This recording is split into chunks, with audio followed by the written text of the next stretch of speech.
बिस्मिल्लाहिर्रहमानिर्रहीम। अस्सलाम वालेकुम डियर स्टूडेंट्स, कैसे हैं? यकीनन आप ठीक होंगे। डियर स्टूडेंट्स, आज के लेक्चर का हम आगाज़ करते हैं इस दुआ के साथ कि रब्बे ज़िदनी इल्मा, ऐ मेरे रब मेरे इल्म में इजाफ़ा फरमा। डियर स्टूडेंट्स, जैसा कि आप जानते हैं कि हम 9th क्लास की फ़िज़िक्स जो है उसका चैप्टर नंबर 1 डिस्कस कर रहे हैं और चैप्टर नंबर 1 के न्यूमेरिकल्स को सॉल्व कर रहे हैं। और चैप्टर नंबर 1 का हम आज 1.4 न्यूमेरिकल करेंगे। न्यूमेरिकल का पहले मैं आपको क्वेश्चन बताता हूँ, लेकिन क्वेश्चन बता के हम डायरेक्ट इसके सोल्यूशन पे नहीं जाएंगे, बल्कि उससे पहले एक चीज़ जो मैं आपको हमेशा से कहता हूँ कि कोई भी न्यूमेरिकल आप सॉल्व करते हैं तो आपको उस न्यूमेरिकल का कंसेप्ट क्लियर होना चाहिए, यानी टॉपिक क्लियर होना चाहिए। तो सबसे पहले सवाल देखते हैं, री right the following in standard form, यानी आपको डिजिट दिया हुआ है, टेंस की पावर में है, आपने इसको स्टैंडर्ड फॉर्म में लिखना है। उर्दू में दर्ज झेल मिक़दारों को स्टैंडर्ड फॉर्म में लिखें। अब सबसे पहले हम ये समझेंगे कि स्टैंडर्ड फॉर्म है क्या चीज़। तो स्टैंडर्ड फॉर्म का दूसरा नाम साइंटिफिक नोटेशन भी है। तो आपकी आसानी के लिए मैंने आज साइंटिफिक नोटेशन की डेफिनेशन भी लिख दी है। तो सबसे पहले हम डेफिनेशन को समझेंगे कि साइंटिफिक नोटेशन में अगर हमने किसी डिजिट को लिखना है तो साइंटिफिक नोटेशन है क्या चीज़। तो देखें, in scientific notation numbers are written using some powers of 10 in which there is only one non-zero digit before decimal point। कि साइंटिफिक नोटेशन में हम क्या करते हैं कि बाज़ों का डिजिट्स हमारे पास बहुत बड़े होते हैं जिनको पढ़ना और लिखना मुश्किल होता है, या बहुत छोटे होते हैं, डेसिमल पॉइंट में होते हैं। तो हम क्या करते हैं, 10 की पावर को यूज़ करके लिखते हैं। लेकिन उसमें एक रूल होता है, वो क्या कि 10 की पावर तो आप यूज़ करेंगे, लेकिन उसमें करेंगे क्या कि डेसिमल पॉइंट से पहले से मुराद अगर आप इस तरह देखें तो ये मेरी लेफ़्ट साइड बनती है, क्योंकि काउंटिंग 1 2 3 4 इस तरह से शुरू होती है, तो पहले ये साइड बनेगी। तो डेसिमल पॉइंट से पहले हमने एक डिजिट रखना है, और वो एक डिजिट भी ज़ीरो ना हो बल्कि नॉन ज़ीरो हो। उर्दू वाले स्टूडेंट्स के लिए कि साइंटिफिक नोटेशन में आदाद को 10 की मुनासिब पावर में लिखा जाता है, जिसमें आशारिया से पहले एक नॉन ज़ीरो हिस्सा होता है। अब ये सारी चीज़ हम इस क्वेश्चन में समझते हैं। क्वेश्चन में क्या है कि देखिए, हमारे पास है 1168 यानी 1168 मल्टीप्लाई 10⁻⁻27। अब हमने इसको 10 की पावर में पहले भी है, लेकिन हमने इसको स्टैंडर्ड फॉर्म में लिखना है। अब स्टैंडर्ड फॉर्म में क्या करना है, मैंने आपको पहले भी बताया था कि कोई भी नंबर होता है उसके एंड पे डेसिमल पॉइंट होता है, आशारिया, जो हम लिखते नहीं हैं। तो हम क्या करेंगे, हमने स्टैंडर्ड फॉर्म बनाने के लिए डेसिमल पॉइंट को वहाँ लेकर जाना है जो डेफिनेशन में बताया गया है, यानी डेसिमल पॉइंट से पहले सिर्फ एक डिजिट होना चाहिए। तो हम क्या करेंगे, यहाँ पे जो पॉइंट मौजूद होता है, लिखा नहीं जाता आम तौर पे, हम उसको मूव करा के यहाँ लेके आएंगे इस जगह पे, ये। तो ये देखिए 1.168। अब हमने कितने डिजिट छोड़े हैं, हम आए हैं लेफ़्ट साइड पे अपनी, तो 1 2 3 डिजिट छोड़े हैं।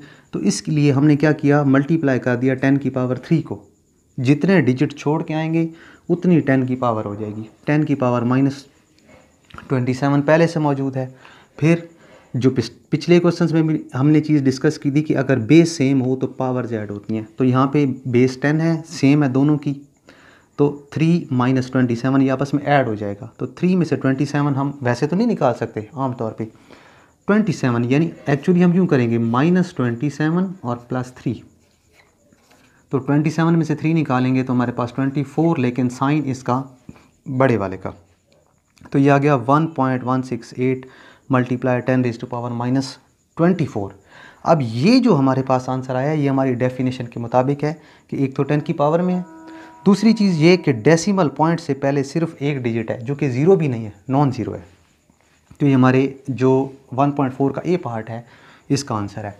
अब हम चलते हैं बी पार्ट की तरफ। बी पार्ट में देखें, ये सिंपल है ज़रा, 32 मल्टीप्लाई 10⁻⁵ यानी 10 की क़ुव्वत नुमा 5। तो हम क्या करेंगे, यहाँ पे ये 2 के बाद डेसिमल पॉइंट मौजूद होना चाहिए, ये होता है। हम उसको मूव करा के सिर्फ एक डिजिट इस तरफ आएंगे, एक हिस्सा इस तरफ आएंगे, ज़्यादा नहीं आएंगे क्योंकि वो साइंटिफिक नोटेशन नहीं बनेगी। हम क्या करेंगे, पॉइंट को यहाँ से उठाएंगे और ये 3 और 2 के दरमियान में प्लेस कर देंगे, ये 3.2 हो जाएगा। अब क्योंकि हमने सिर्फ एक डिजिट मूव किया, एक हिस्सा इधर आए हैं लेफ़्ट साइड पे, तो हम क्या करेंगे, मल्टीप्लाई कर देंगे 10 की पावर 1 एक डिजिट आने की वजह से 10 की पावर 5 ऑलरेडी पहले से मौजूद है। फिर अगली बात वही जो बार बार हो रही है कि बेस सेम है, पावर्स ऐड हो जाएंगी, तो बेस को एक दफ़ा लिख के यानी 10 को एक बार लिख के 5 और +1, तो टोटल ये बनेगा 10 की पावर 6 यानी 3.2 मल्टीप्लाई 10 रेज़ टू पावर 6। तो ये हमारे पास अब स्टैंडर्ड फॉर्म में लिखा जा चुका है। आगे चलते हैं। अब ये नेगेटिव पावर वाला आ गया हमारे पास 725 multiply 10 raise to power -5 kilogram. अब पहला काम हमने ये करना है कि वही जो पहले हम पिछले 2 पार्ट्स में कर चुके कि पॉइंट यहाँ पे जो मौजूद होता है लिखा नहीं जाता, उसको उठा के 7 और 2 के दरमियान में रखेंगे, उस शर्त को पूरा करने के लिए कि पॉइंट से पहले एक डिजिट होना चाहिए। तो क्या हो जाएगा जी 7.25। अब 2 डिजिट छोड़े हैं तो मल्टीप्लाई 10 रेज़ टू पावर 2, ये 10 रेज़ टू पावर -5 लिखा हुआ था पहले से वो लिख दिया, और किलो को भी हमने क्या कर दिया 10 रेज़ टू पावर 3 जो कि प्रीफिक्स है। अब ये देखें 1 2 3 10 है और बेस सेम है, पावर्स को हम ऐड करेंगे तो ये देखें 3 और ये +2 टोटल बनता है 5 और ये -5 है। अब 5 - 5 करें तो वो क्या आता है 0।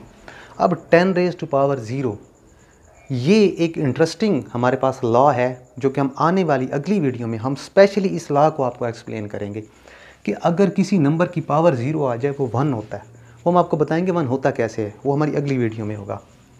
तो ये देखें 7.25, ये जो 10 की पावर 0 है ये 1 हो गया, तो 1 यहाँ हम लिखेंगे नहीं क्योंकि मल्टीप्लाई हो रहा है, तो 7.25 ग्राम आ जाएगा। लास्ट पार्ट डी पार्ट हमारा ये चीज़ 0.02 मल्टीप्लाई 10 रेज़ टू पावर -8।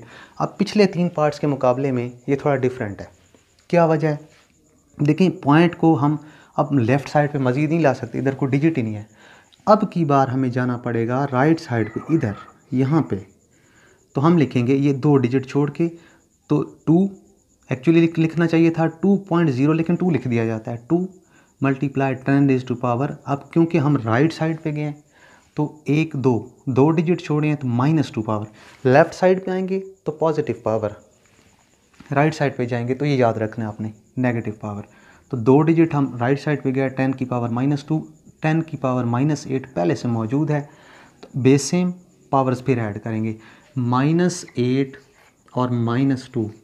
ये भी हम मैथमेटिकल रूल्स आपको एक अलग वीडियो में बताएंगे कि अगर आप एडिशन सब्ट्रैक्शन कर रहे हैं सेम साइन हो तो नंबर्स ऐड होते हैं, और साइन वही जो दोनों के साथ होता है। इट्स मीन -2 और -8 टोटल कितना बना -10।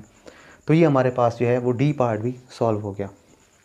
तो स्टूडेंट्स आज हमने 1.4 में साइंटिफिक नोटेशन को भी समझा है और इसको न्यूमेरिकल्स को भी सॉल्व किया है। तो यकीनन आपको आज का हमारा ये लेक्चर समझ आया होगा। इंशाल्लाह ताला अगली वीडियो में हम इसी तरह से अगले न्यूमेरिकल्स को सॉल्व करेंगे, और साथ साथ इंशाल्लाह अब हम बाकी जो हमारे सब्जेक्ट्स हैं मैथ्स और इंग्लिश उनको भी साथ साथ डिस्कस करेंगे। तो आप कमेंट सेक्शन में अपनी राय का इजहार कीजिए। अगर आपके कोई क्वेश्चंस हैं तो वो हमसे डिस्कस कीजिए, हम वो भी आपको सॉल्व करके यहाँ बोर्ड पे समझाएंगे। अल्लाह हाफ़िज़, थैंक यू।